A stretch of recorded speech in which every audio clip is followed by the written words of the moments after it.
Hello everyone. 8th episode के start में देखते हैं कि वुडी चिंगकोय पर अटैक करता है तो वो नीचे गिर जाता है और वो अपने लेग्स को मूव नहीं कर पाता।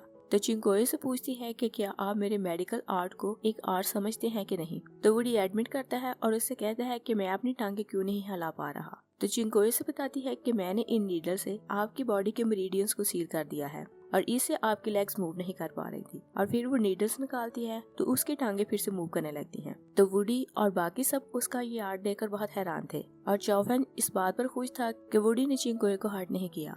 नेक्स्ट सीन में देखते हैं कि यतान खुशी खुशी तिनियापा हालाती है तो बर्ड बहुत खुश थी कि उसने अपना टेस्ट पास कर लिया और फिर वो उसे बताती है कि एकेडमी ने आपके लिए कुछ गिफ्ट भेजे हैं और वहाँ खुशी ने उसके लिए टेबल पर बहुत से खाने लगाए हुए थे। तो यतान से कहती है कि मैं आपका थैंक्स करने आई हूँ और मेरे पास इससे ज्यादा लाने को कुछ नहीं था। तो यतान उसे अप्रिशिएट करती है कि तुम्हारे खाने बहुत अच्छे हैं और फिर उसे कहती है कि अब हम एकेडमी रोज मिला करेंगे। तो खुशी उसे बताती है कि उस दिन वाले मैटर के कारण टीचर ने मुझे ब्लेम किया है और सुपरवाइजर ने एकेडमी से मुझे निकाल दिया है और अब मैं स्पाइस क्लैन वापस चली जाऊंगी। तो यतान उसे कहती है कि तुम मेरे पास मेरी अटेंडेंट बनकर काम कर सकती हो और तुम ये बात सबको बता देना तो तुम्हें हेवनली पैलेस से कोई नहीं निकालेगा। तो खुशी बहुत खुश हो जाती है और वहाँ से चली जाती है और उसके जाने के बाद बर्ड यतान से कहती है कि आप एक बार फिर रूल्स को भूल रही हैं और आपको उसे खुद से यहाँ नहीं रखना चाहिए था। तो यतान कहती है कि उसकी कुकिंग स्किल्स बहुत अच्छी हैं और इसी कारण मैंने उसे यहाँ रोका है। और फिर वो एकेडमी से आए हुए अपने गिफ्ट्स को चेक करती है तो उसे जो बुक्स मिली थी उन पर चिंगकोय का नाम लिखा हुआ था। तो यतान बहुत दुखी होती है और कहती है कि बचपन में चिंगकोय को जो चाहिए होता था वो मिल जाता था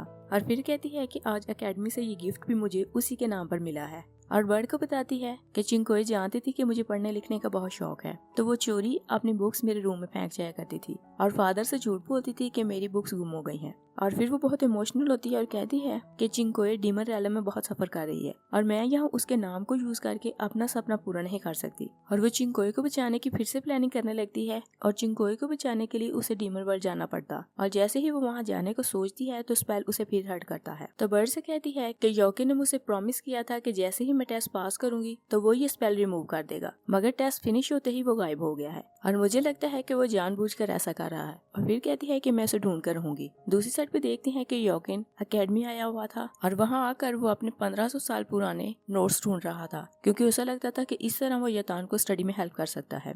तो जियो से कहता है कि 1500 साल पुराने डॉक्यूमेंट्स ढूंढना बहुत मुश्किल काम है। तो योकिन कहता है कि हमें फिर भी कोशिश करनी चाहिए। तभी यतान उसे ढूंढती वहाँ आती है और कहती है कि हार्टलेस योकिन, मैंने आकर तुम्हें ढूंढ ही लिया। और फिर वो कहती है कि टेस्ट पास करते ही तुम गायब हो गए ताकि तुम्हें अपना प्रॉमिस पूरा ना करना पड़े। और फिर वो उससे पूछती है कि मैं फर्स्ट आई थी और क्या तुमने मेरी परफॉर्मेंस देखी थी। तो योकिन से कहता है कि तुम फ्यूचर की एम्पियन हो और एज अ एम्पियन तुम्हें सिर्फ स्टडी में नहीं बल्कि हर काम में फर्स्ट होना चाहिए। और फिर उसे कहता है कि तुम्हारा बिहेवियर अभी ठीक नहीं हुआ इसलिए हम तुम्हारी सक्सेस को सेलिब्रेट नहीं कर सकते। तो यतान कहती है कि मैं जानती हूँ कि तुम मेरे बारे में कुछ अच्छा नहीं कह सकते इसलिए तुम अपना प्रॉमिस पूरा करो और ये स्पेल मुझसे रिमूव करो। तो उसे शोल्डर से पकड़ती है और आंखें बंद करके उसके सामने खड़ी हो जाती है। तभी चियो ने मुड़कर देखता है तो योकिन घबरा जाता है और यतान से कहता है कि मैं तुम्हारा ये स्पेल रिमूव करने वाला नहीं क्योंकि तुम जानती हो कि तुमने 2 स्पेल्स को मिक्स कर दिया था। तो यतान कहती है कि मैं फिर से प्रैक्टिस करूंगी और सारे स्पेल्स ठीक कर लूंगी, मगर मैंने प्रॉमिस के हिसाब से टेस्ट पास किया है तो तुम भी अपना प्रॉमिस पूरा करो।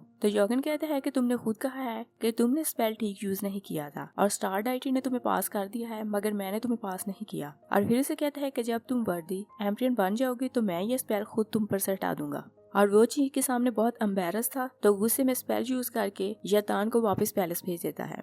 तो यतान को उस पर बहुत गुस्सा था कि उसने मुझे यहाँ फेंक दिया है। तो कहती है कि मैं इसका बदला जरूर लूंगी। और फिर वो अपने रूम में आकर बहुत चिल्लाती है और बर्ड को बताती है कि योकिन ने उसके साथ क्या किया है। तो खुशी कहती है कि चारों रैलम में इमॉर्टल्स और स्पेशली शॉर्डियन क्लैन की बहुत रिस्पेक्ट है और शॉर्डियंस के पास राइट है कि वो दूसरों की फेट डिसाइड करते हैं और जैसा वो चाहते हैं वैसा ही वर्ल्ड में होता है। तो यतान कहती है कि दूसरे उनके रिस्पेक्ट करें और बात माने, मगर मैं ऐसा करने वाली नहीं। तो बर्ड उसे कहती है कि मास्टर ने तुम्हें बताया था कि अगर योकिन का मूड कभी अच्छा हुआ तो वो ये स्पेल खुद तुम पर से हटा देगा और तुम उसे वर्दी एम्पियन बनकर दिखाओ। तो यतान के माइंड में एक आइडिया आता है और कहती है कि अब मैं योकिन को एक अच्छी वाइफ बनकर दिखाऊंगी। दूसरी साइड पे देखते हैं कि सुशाई आकर चिंगकोय से पूछती है कि क्या वाकई आपने फर्स्ट प्रिंस को हराया है। तो चिंगकोय से पूछती है कि क्या हुआ। तो सुशाई से कहती है कि वुडी अपने क्लैन का पावरफुल वॉरियर है और वो कभी बर्दाश्त नहीं कर सकता कि कोई उसे हराए। और फिर उसे कहती है कि एक बार किसी ने उसको हराने की कोशिश की थी मगर उसने उसे मार दिया था। तो चिंकोए कहती है कि मैंने थर्ड प्रिंस की हेल्प के कारण ऐसा किया था और मुझे ये बात नहीं पता थी। तो सुशाई से कहती है कि हमें यहाँ से भाग जाना चाहिए और वो दोनों भागने वाली होती हैं कि वुडी वहाँ आ जाता है और वुडी को इतने गुस्से में देखकर दोनों डर जाती हैं। और उधर चॉफेंज एक नीडल को हाथ में पकड़े हुए चिंकोए के बारे में सोचे जा रहा था और सोचता है कि मुझे नहीं पता था कि प्रिंसेस इतनी ब्रेव है कि वो वुडी से टकरा जाएगी और ये सोचकर उसे चिंकोए पर बहुत प्यार आता है। और दूसरी साइड पे देखते हैं कि वुडी अपनी शर्ट उतारता है और उसे इस तरह शर्टलेस और गुस्से में देखकर चिंकोए बहुत डर जाती है और कहती है कि ये सच है कि डीमन रैले में मार्शल आर्ट की वैल्यू बहुत ज्यादा है और मैंने आपको मेडिकल आर्ट से हराया और इसका मतलब ये नहीं कि मैं आपको वीक समझ रही हूँ। तो वुडी उसे डरा हुआ देखकर कहता है कि आप गलत समझ रही हैं क्योंकि मैंने उस मेडिकल आर्ट की जो आपने मुझ पर अप्लाई किया था बहुत प्रैक्टिस की है मगर मुझे वो ट्रिक समझ नहीं आई, इसलिए मैं यहाँ आया हूँ ताकि मैं आपसे वो आर्ट सीख सकूं। और फिर कहता है कि अगर मैं ये आर्ट सीखने में एक्सपर्ट हो जाऊं तो चारों रैलम मेरे हो जाएंगे। और फिर जबरदस्ती एक मोटी सी नीडल उसके हाथ में पकड़ाने लगता है तो चिंकोए मना करती रह जाती है कि ये पिन वो नहीं जो मेडिकल के लिए यूज होती है। तभी चॉफेंज वहाँ आता है तो देखते हैं कि वुडी ने जबरदस्ती चिंकोए का हाथ पकड़ रखा है तो वो चिंकोए का हाथ उसके हाथों से छुड़ा लेता है तो कहता है कि तुम प्रिंसेस के साथ जबरदस्ती नहीं कर सकते। तो वुडी कहता है कि मैं इसे मेडिकल आर्ट सीखने आया हूँ तो तुम्हें इसमें क्या प्रॉब्लम है। और फिर वो चिंकोए से कहता है कि तुम मुझे ये आर्ट सिखाओ। तो चॉफेंज कहता है कि ये आर्ट डीमंस में बैंड है और अगर फादर को पता चलेगा तो वो तुम्हें पनिश करेंगे। तो वुडी कहता है कि इसने फादर के अगेंस्ट जाकर तुम्हारे जख्म हील किए हैं तो ये मुझे भी ये आर्ट सिखा सकती है। और फिर कहता है कि तुम्हें इसकी परवाह करने की जरूरत नहीं। तो चॉफेंज कहता है कि मुझे इस बात की परवाह है क्योंकि इससे प्रिंसेस की लाइफ को खतरा होगा। तो चिंकोए दोनों को लड़ते देखकर कहती है कि आप दोनों यहाँ से जाएं। और चॉफेंज से कहती है कि आपने बहुत बार मुझे प्रोटेक्ट किया था इसीलिए मैंने आपको काइंडनेस दिखाई थी और मैंने आपको रीपे कर दिया है तो अब हिसाब बराबर हो गया है। तो चॉफेंज बहुत दुखी होकर उससे पूछता है कि क्या वाकई तुमने ये रीपे करने के लिए किया था। तो चिंकोए जब एडमिट करती है तो वो बहुत डिसअपॉइंट हो जाता है तो वुडी बहुत खुश हो जाता है कि प्रिंसेस चॉफेंज की परवाह नहीं करती। तो चॉफेंज गुस्से में चिंकोए का हाथ पकड़ लेता है और वुडी से कहता है कि तुम यहाँ से जाओ। और फिर वो दोनों लड़ने लगते हैं और दोनों एक दूसरे से कहते हैं कि तुम यहाँ से जाओ। तो चिंकोए दोनों को बाहर निकाल कर डोर लॉक कर लेती है और कहती है कि तुम दोनों यहाँ से जाओ। और बाहर आकर वुडी चॉफेंज से लड़ने लगता है तो चॉफेंज उसे बहुत अच्छे तरीके से बिहेव करता है और इशारा करता है कि अंदर प्रिंसेस सुन रही है। वुडी वहाँ से चला जाता है मगर चॉफेंज चिंकोए की बातों को भूल नहीं पा रहा था और वो ये बात एक्सेप्ट नहीं कर पा रहा था कि चिंकोए ने सब कुछ उसके साथ काइंडनेस के कारण किया है। तो बार में बैठकर बहुत ड्रिंक करता है और फॉलोवर से कहता है कि भला कोई लड़की काइंडनेस दिखाने के लिए अपनी लाइफ रिस्क में क्यों डालेगी। और फिर कहता है कि वो जानती है कि लड़कियां मेरे आगे पीछे रहती हैं और शायद इसीलिए उसने वुडी की साइड ली होगी ताकि वो जान सके कि मैं उससे मोहब्बत करता हूँ कि नहीं। और दूसरी साइड पे देखते हैं कि वुडी भी उसी बार में बैठा ड्रिंक कर रहा था और कहता है कि मैं सिर्फ उसे ऑक्यूपंचर सीखना चाह रहा था मगर वो चॉफेंज मेरे रास्ते में क्यों आया। और दोनों के दिल में एक दूसरे की नफरत और गुस्सा और बढ़ जाता है और क्वीन का प्लान काम कर गया था और दोनों भाई एक लड़की के लिए एक दूसरे के दुश्मन बन गए थे। वुडी अपने फॉलोअर से कहता है कि मेरे अलावा कोई प्रिंसेस से शादी नहीं कर सकता और दूसरी साइड पर चॉफेंज कहता है कि कोई चिंकोए को मुझसे छीन नहीं सकता। और फिर वहीं बार में दो आदमी ड्रंक थे तो वो चिंकोए के बारे में बातें कर रहे थे कि वो ह्यूमन प्रिंसेस बहुत खूबसूरत है और उसके बारे में उल्टी सीधी बातें करने लगते हैं। तो दोनों प्रिंस बाहर आ जाते हैं और दोनों आदमियों को मारकर दूर फेंक देते हैं।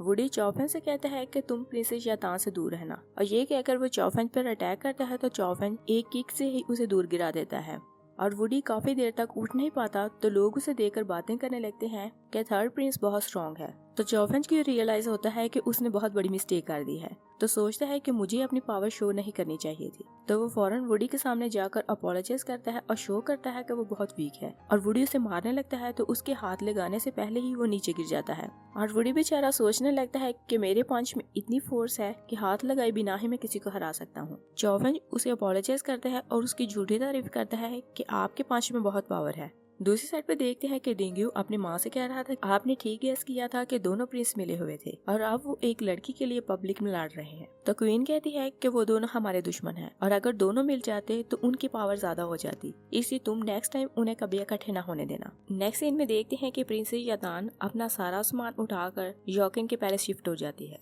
क्योंकि उसे पता चल गया था कि योकिन अपना प्रॉमिस इस तरह से पूरा नहीं करेगा और उसने डिसाइड किया था कि मैं योकिन को इस तरह टॉर्चर करूंगी तो वो ये स्पेल मुझसे रिमूव कर देगा। योकिन जब वहाँ आता है तो यतान बहुत मजे से बैठी नूडल्स खा रही थी। तो यतान उसे वहाँ देखती है तो एक अच्छी वाइफ की तरह रिस्पेक्ट से ग्रीट करती है। योकिन उसे पूछता है कि तुम यहाँ क्या कर रही हो। तो यतान उसे कहती है कि मैं यहाँ खाना खाने आई हूँ और फिर वो उसे नूडल्स ऑफर करती है और कहती है कि ह्यूमन वर्ल्ड में ये मेरी फेवरेट फूड थी और उसे ट्राई करने को कहती है। तो योकिन डर कर पीछे हट जाता है और यतान से पूछता है कि तुम खाना यहाँ क्यों खा रही हो। तो यतान कहती है कि मैं तुम्हें कंपनी देने आई हूँ। योकिन कहता है कि तुम्हें इसकी जरूरत नहीं। तो यतान बहुत इनोसेंट बनकर कहती है कि मैं खुद से यहाँ नहीं आई क्योंकि तुम्हारी स्पिरिट आई ने मुझे यहाँ आने को कहा तो मैं आ गई। और फिर उसे कहती है कि जब मैं तुमसे दूर होती हूँ तो ये स्पेल मुझे बहुत हर्ट करता है और जब मैं तुम्हारे पास रहती हूँ तो ये मुझे तकलीफ नहीं देता। तो मुझे रियलाइज हुआ कि तुम्हारी स्पिरिट आई चाहती है कि मैं हर टाइम तुम्हारे पास रहूं और अगर तुम मना करोगे तो मैं हर जगह तुम्हारे साथ जाया करूंगी। तो योकिन को भी रियलाइज हो गया था कि अगर वो डिजिस्ट करेगा तो वो उसे और तंग करेगी, इसलिए वो कुछ नहीं बोलता। तो यतान उसे पूछती है कि मैं अपना बिस्तर कहाँ लगाऊंगी और फिर यतान हर काम में उसकी हेल्प करती है और जैसे ही वो कोई चीज उठाने लगता है तो पकड़ कर उसे खुद पकड़ाती है और योकिन लिखने लगता है तो वो इंक बना बना कर उसे देती है और फिर वो बुक उठाने लगता है तो यतान फौरन बुक उठाकर खोलकर उसके सामने रख देती है और फिर यतान जब उसे कप में चाय भी नहीं डालने देती तो योकिन का गुस्से से बुरा हाल हो जाता है और योकिन उससे आर्ग्यू नहीं कर सकता तो इसलिए चुप ही रहता है। मगर यतान हर काम के बाद इनोसेंट बनकर उसे पूछती है कि मैं अच्छी बॉय बन सकती हूँ कि नहीं। दूसरी साइड पर देखते हैं कि चिंगहैन खुशी से मिलने आता है तो पूछता है कि तुम एकेडमी क्यों नहीं आ रही। तो खुशी उसे बताती है कि सुपरवाइजर ने मुझे एकेडमी से निकाल दिया था और प्रिंसेस चिंगकोए ने मुझे अपने पैलेस में अटेंडेंट रख लिया है। तो चिंगहैन उसे कहता है कि तुम मुझे बताती तो मैं तुम्हारी हेल्प करता। तो खुशी कहती है कि मैं नहीं चाहती थी कि आप इस मैटर में उनसे बात करें और फिर उसे कहती है कि आप मेरी इतनी परवाह ना किया करें क्योंकि जिसे मैं ढूंढ रही हूँ वो आप नहीं। तो चिंगहैन उसे कहता है कि मैं सिर्फ तुमसे फ्रेंडशिप करना चाहता हूँ। तो सुशी उसे कहती है कि अगर आप मुझे फेवर करना चाहते हैं तो मुझे एक बुक चाहिए और फिर वो उसे बुक का नाम बताती है और कहती है कि अगर ये बुक मुझे मिल जाए तो मुझे स्पेल की प्रैक्टिस करने में बहुत हेल्प मिलेगी। तो चिंगहैन उसे कहता है कि अगर बुक मुझे मिली तो मैं तुम्हें दे दूंगा। मगर वो चाहता था कि वो खुशी से और बातें करे मगर खुशी इसे इग्नोर करना चाहती थी इसलिए काम का बहाना बनाकर वहाँ से चली जाती है। और दूसरी साइड पे देखते हैं कि चौवेन चिंगकोए के लिए फ्लावर्स का एक बुके बना रहा था। तो फॉलोअर से कहता है कि क्या तुम ये फ्लावर्स देकर प्रिंसेस चिंगकोए को अपनी फीलिंग्स बताना चाहते हो। और फिर कहते हैं कि अगर वुडी को पता चल गया तो फिर क्या होगा। तभी ये गार्ड आकर बताता है कि वुडी ने प्रिंसेस यतान को अपने इंजरीज पर मेडिसिन लगवाने के लिए अपनी प्लेस पर बुलाया है। तो चौफेंज को उसकी बात सुनकर बहुत गुस्सा आता है कि वो भी उसी वाली ट्रिक यूज कर रहा था। तो उसका फॉलोअर प्लॉट करने लगता है कि कैसे प्रिंसेस चिंगकोए वुडी के जख्मों पर मरहम लगा रही होगी। तो चौफेंज को उसकी बात सुनकर बहुत गुस्सा आता है और वो वुडी से लड़ने के लिए जाने लगता है। तो फॉलोअर से कहता है कि मैं सिर्फ मजाक कर रहा था मगर चौफेंज नहीं रुकता और उधर वुडी भी अपने फॉलोअर से कहता है कि मुझे अपने जख्मों को और डीप करना पड़ेगा क्योंकि अगर मेरे जख्म ज्यादा और गहरे होंगे तो प्रिंसेस यतान मेरे लिए ज्यादा वरीड होगी और वो मेडिसिन लगाने रोज मेरे पास आया करेगी। तभी चौफेंज वहाँ आता है और उसकी बात सुनकर कहता है कि तुम जख्म लगाना चाहते हो तो मैं इस काम में तुम्हारी हेल्प कर देता हूँ और वो अपनी तलवार निकाल लेता है मगर उसका फॉलोअर उसे काम डाउन रहने को कहता है। तो चौफेंज वुडी के सामने झुक जाता है और कहता है कि मैं एक्सेप्ट करता हूँ कि मैंने आपको हर्ट किया था और आप इसके लिए मुझे क्षमा कर दें। और फिर उसे कहता है कि आप बहुत पावरफुल हैं और मैं आपकी तरह पावरफुल बनना चाहता हूँ इसलिए मैं चाहता हूँ कि आप मुझे ट्रेन करें। तो वुडी ऐसा ही था कि वो झूठी वाह से भी खुश हो जाता था। तो खुशी खुशी कहता है कि मैं अपने रैलम का बेस्ट वॉरियर हूँ और तुम में इतनी पावर नहीं कि मुझे हर्ट कर सको। और फिर उसकी तलवार पकड़कर कहता है कि तुमने अपने वेपन को अच्छी तरह से शार्प किया हुआ है और अच्छा स्टूडेंट बनने का पहला स्टेप यही है, इसे मैं तुम्हें ट्रेनिंग जरूर दूंगा। और फिर वो उसे अपने साथ ट्रेनिंग करवाने ले जाता है और उसे कुछ मूवमेंट की प्रैक्टिस करके दिखाता है। तो चौफेन से कहता है कि तुम अब इनकी प्रैक्टिस करो। तो चौफेन शो करता है कि वो बहुत अनाड़ी है तो गलती से एक्स उसकी लकड़ी से अलग हो जाती है और जब वो मुड़ के देखता है तो वो एक्स वुडी के कंधे पर लग चुकी थी। तो चौफेन अपनी बातों से उसे कन्वेंस कर लेता है और कहता है कि ये मिस्टेकनली हुआ है। तो वुडी उसकी बातों में आ जाता है और सोचता है कि उसने ये मिस्टेकनली ही किया होगा और चौफेन इसी बात का फायदा उठाते हुए उससे ट्रेनिंग भी लेता रहता है और बार बार उसे हर्ट करता रहता है। और वुडी जब बहुत जख्मी हो जाता है तो वो वहाँ से जाने लगता है। वुडी उसे कहता है कि तुम डम हो और तुम कुछ नहीं सीख सकते मगर चौफेंज बहुत खुश था कि उसने अपना बदला ले लिया है। उधर प्रिंसेस चिंगकोए को पता चल चुका था कि दोनों भाइयों में नाराजगी खत्म हो गई है और वो दोनों इकट्ठे ट्रेनिंग कर रहे हैं। तो वो वहाँ आती है और उसे वहाँ देखकर वुडी उसके पीछे छुप जाता है और कहता है कि प्रिंसेस आप मुझे चौफेंज से बचाएं। तो चिंगकोए वुडी को इतना जख्मी देखकर बहुत गुस्से में आती है। तो सुशाई से कहती है कि इसे मेरी प्लेस पर ले जाओ और इसके जख्मों पर दवाई लगाओ। और वो बहुत गुस्से में चौफेंज को देख रही थी क्योंकि वो जानती थी कि चौफेन ने जानबूझकर वुडी के साथ ये सब किया है और कहती है कि आप अच्छा खेल खेल रहे हैं और आपने बिना किसी रीजन के अपने बड़े भाई को इतना हर्ट कर दिया, तो आप सेकंड प्रिंस से डिफरेंट नहीं है। और फिर कहती है कि वो सिर्फ मेडिसिन सीखना चाहता है और उसने कभी मुझसे बदतमीजी नहीं की, तो तुम उसके साथ इस तरह बिहेव क्यों कर रहे हो। तो चौफेंज कहता है कि आप उसे इस तरह डील क्यों कर रही हैं जिस तरह मुझे डील करती हैं। तो चिंगोई कहती है कि मुझे उन लोगों से नफरत है जो अपनी फैमिली को हर्ट करते हैं। और फिर वो एक मेडिसिन उसके मुंह पर फेंकती है और कहती है कि मैंने ये मेडिसिन बुरे लोगों को पनिश करने के लिए बनाई थी, और वो गुस्से में वहाँ से चली जाती है। तो फॉलोवर चौफेंज के फेस को देखकर कहता है कि आपका सारा फेस ग्रीन हो गया है और आप जाकर प्रिंसेस से अपोलोजाइज करें और उनसे एंटीडोट लें। दूसरी साइड पे देखते हैं कि योकिन डर कर उठ जाता है क्योंकि यतान ने हर टाइम उसके नाक में दम कर रखा था और वो सोचता है कि इस टाइम वो यहाँ नहीं। तभी यतान वहाँ आती है और उसे एक टॉवल देकर पूछती है कि क्या आप मुंह नहीं धोएंगे, और फिर वो उसे कपड़े देती है और कहती है कि आप चेंज कर लें। तो योकिन उस पर बहुत शाउट करता है और कहता है कि मैं अपने सारे काम खुद कर सकता हूँ। तो यतान कहती है कि तुम ही चाहते थे कि मैं अच्छी वाइफ बनूं और मैं सिर्फ वही कर रही हूँ, तो बुरा क्या है। तो योकिन गुस्से में शाउट करता है और क्वीन चिंगहेन और जिवे के साथ योकिन से मिलने आ रही थी, तो वो उनकी आवाजें सुनती है। तो योकिन के पैलेस की एंट्रेंस पर खड़े होकर उन दोनों की लड़ाई देखने लगती है और यातान योकिन को इंसिस्ट कर रही थी कि उसके बाल वही सेट करेगी, और क्वीन उन्हें ऐसे लड़ते देखकर अपने दोनों बच्चों से कहती है कि प्रिंसेस चिंगोई योकिन से बहुत प्यार करती है और फिर कहती है कि हम लोग इमॉर्टल्स हैं और हम किसी को इंसिस्ट नहीं कर सकते कि उसे क्या करना है, और योकिन बहुत कोल्ड है और इसे सिर्फ यातान ही हैंडल कर सकती थी। और फिर कहती है कि मुझे पता चला कि इनकी शादी करवाने का डिसीजन बिल्कुल ठीक था। और फिर कहती है कि प्रिंसेस चिंगोई तो योकिन से बहुत प्यार करती है मगर योकिन उससे मोहब्बत नहीं करता और मुझे इसके लिए कुछ एफर्ट करनी पड़ेगी ताकि योकिन भी उससे मोहब्बत करने लगे। तभी योकिन यातान को स्टील कर देता है और कहता है कि तुम अब सारा दिन यहीं रहना। तो क्वीन उन्हें झगड़ता देखकर वहाँ से चली जाती है और जब वो लोग बाहर आते हैं तो जिवे कहती है कि मैंने आज तक योकिन और चिंगोई जैसे रिलेशनशिप नहीं देखा। तो चिंगहेंज कहता है कि भाई अभी थोड़ा सा हील हुआ है और इसे और ठीक होने की जरूरत है। तो क्वीन जिवे से कहती है कि मैंने तुम्हें बताया था कि कल मीटियोर शावर है और ये फॉलिंग स्टार्स की बारिश होती है जिसमें लवर्स इकट्ठे डेट करें, तो उनमें अगर मोहब्बत ना भी हो तो भी वो एक दूसरे से मोहब्बत करने लगते हैं और वो लाइफ पार्टनर जरूर बनते हैं। तो जिवे कहती है कि क्या आप चाहती हैं कि चिंगोई और योकिन दोनों इकट्ठे मीटियोर शावर देखें। तो क्वीन दोनों के साथ मिलकर प्लानिंग करने लगती है कि दोनों को मीटियोर शावर के लिए इकट्ठे कैसे भेजें। और फिर हम देखते हैं कि रात को क्वीन योकिन को एक जगह पर लाती है और उसे कहती है कि मैं जानती हूँ कि तुम्हें क्राउड इरिटेट करता है, इसलिए मैंने तुम्हारे लिए ये प्लेस सेट की है ताकि तुम मीटियोर शावर एंजॉय कर सको।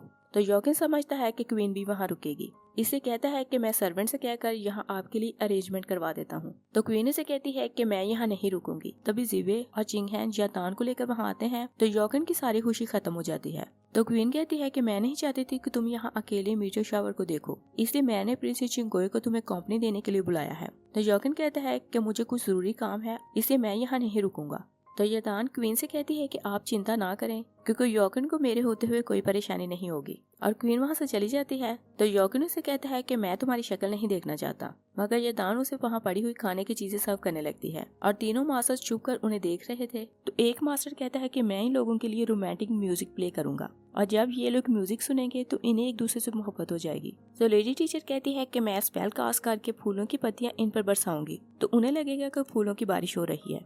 और उधर यातान योकिन से पूछती है कि क्या तुम मेरी बॉडी से ये स्पेल बाहर निकालोगे कि नहीं, और वो दोनों इस बात पर फिर से लड़ने लगते हैं। और उधर मास्टर स्पेल यूज करता है और म्यूजिक प्ले करने की कोशिश करता है तो बहुत शोर होने लगता है। तो लेडी मास्टर कहती है कि तुम बहुत निकम्मे हो और तुम म्यूजिक भी प्ले नहीं कर पाए, और फिर वो खुद स्पेल यूज करती है ताकि उन पर फूलों की बारिश करे, मगर वहाँ एक साथ बहुत से फूल गिर जाते हैं। तो योकिन समझता है कि यातान ये कर रही है और यातान समझ रही थी कि योकिन ये कर रहा है, और वो दोनों एक दूसरे पर गुस्सा होने लगते हैं। तभी योकिन मास्टर्स के लड़ने की आवाज सुनता है। योकिन उन्हें डांटने के लिए जाने लगता है तो यातान उसे रोक देती है। तो योकिन कहता है कि जब तक हम यहाँ रहेंगे कोई न कोई हमारे साथ मजाक करता रहेगा। तो वो यातान को उठाकर वहाँ से चला जाता है और मास्टर्स को ऐसा करने के लिए क्योंकि क्वीन ने कहा था तो वो आकर उन्हें अपोलोजाइज करते हैं कि हम अपना स्पेल अच्छी तरह यूज नहीं कर सके। तो क्वीन कहती है कि योकिन प्रिंसेस को लेकर स्टारवे चला गया है और मुझे लगता है कि वहाँ जाने से उनकी काफी मिसअंडरस्टैंडिंग दूर हो जाएंगी, और फिर कहती है कि कुछ काम मीटियोर शावर करेगा और बाकी का काम योकिन खुद कर लेगा। और दूसरी साइड पे देखते हैं कि चौफेंज का सारा फेस ग्रीन हो गया था। तो फॉलोवर उसे इंसिस्ट करता है कि जाकर प्रिंसेस को अपोलोजाइज करो और एंटीडोट लो, मगर चौफेंज कहता है कि मैंने कुछ गलत नहीं किया तो मैं सॉरी नहीं करूंगा। तो वो मिरर के सामने खड़ा होता है और बार बार स्पेल यूज करता है ताकि वो अपने फेस को क्योर करे, और फिर उसका फेस तो ठीक हो जाता है मगर उसके हाथ ग्रीन हो जाते हैं, और वो बार बार स्पेल यूज करता है मगर उसके हाथों का रंग चेंज नहीं होता। तो मजबूरन वो जाकर चिंगकोई के प्लेस के बाहर घुटनों पर बैठ जाता है। तो उसका फॉलोअर प्रिंसेस से कहता है कि चौफेंज को अपनी मिस्टेक का एहसास हो गया है और उसने अपने भाई को हर्ट करके बहुत बड़ी मिस्टेक की है, तो आप उसे क्षमा कर दें। यही 8th एपिसोड फिनिश हो जाती है। Thanks for watching.